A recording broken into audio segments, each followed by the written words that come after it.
మాఘపురాణం 8వ అధ్యాయం. బ్రహ్మ మానసపుత్రుడు అత్రి మహర్షి, ఇతని భార్య అనసూయ. ఈమె చాలా గొప్ప పతివ్రత.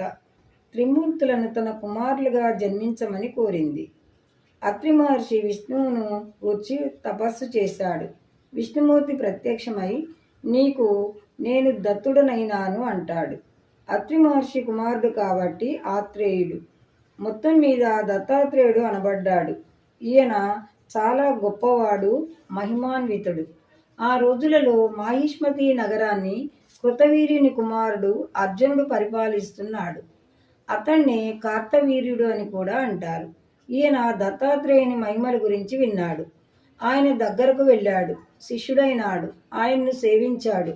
ఆయన నుంచి అనేక విషయాలు తెలుసుకున్నాడు. కార్తవీర్యుడు ఒకనాడు దత్తాత్రేయుడికి నమస్కరించి, గురుదేవా, మీ శిష్యరికం చేసి అనేక విషయాలు తెలుసుకున్నాను. మాఘమాసము, దాని ప్రాముఖ్యత, వ్రత మహాత్యములను గురించి తెలుసుకోవాలని ఉంది. దయచేసి నాకు వివరించండి అన్నాడు. దానికి దత్తాత్రేయుడు, కార్తవీర్య, మాసాలన్నింటిలోకి మాఘమాసం ఉత్తమమైనది. అది త్రిమూర్తి స్వరూపుడైన సూర్య భగవానుడికి ప్రీతికరమైనది. ఈ మాసంలో సూర్యోదయానికి పూర్వమే గంగా, యమున, కృష్ణ, తుంగభద్ర, కావేరి, గోదావరి లాంటి పుణ్యనదుల్లో స్నానం చేసి సూర్యారాధన కానీ, లక్ష్మీనారాయణ ఆరాధన కానీ చెయ్యాలి. అలా చేసిన వారికి ఆయుర ఆరోగ్య ఐశ్వర్యాలు, ధనధాన్య భోగభాగ్యాలు కలుగుతాయి.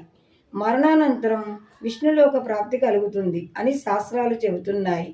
దీంతో పాటుగా బ్రాహ్మణులకు దానాలు, పురాణ శ్రవణం కూడా చేస్తే మంచి ఫలితం వస్తుంది. కాబట్టి నువ్వు కూడా ఆ వ్రతం చేసి సత్ఫలితాన్ని, పుణ్యలోకాలు పొందవలసింది అన్నాడు. ఆ మాటలు విన్న కార్తవీర్యుడు, గురుదేవ, మాఘస్నానం చేసి ఉత్తమ ఫలితం పొందిన వారు ఎవరైనా ఉంటే వారి కథ చెప్పండి అన్నాడు. చెప్పడం ప్రారంభించాడు దత్తుడు. పూర్వకాలంలో గంగానదికి ఉత్తర దిక్కున భాగ్యపురము అనే నగరం ఉండేది. ఆ నగరంలో హేమాంబరుడు అనే వర్తకుడు ఉండేవాడు. అతడు వణిక శ్రేష్ఠుడు, గొప్ప ధనవంతుడు. అతనికి 2 కుమారులు. వారు కూడా తండ్రితో పాటే వ్యాపారం చేసి వ్యాపారాన్ని బాగా వృద్ధి చేశారు. కొంతకాలానికి తండ్రి మరణించాడు. కుమారులిద్దరూ ఆస్తులు పంచుకున్నారు. అకస్మాత్తుగా చేతికి పుష్కలంగా ధనం వచ్చింది. వ్యసనాలు ఎదురుగా కనిపిస్తున్నాయి. వ్యాపారాన్ని గాలికి వదిలేశారు. వ్యసనాలకు బానిస అయ్యారు.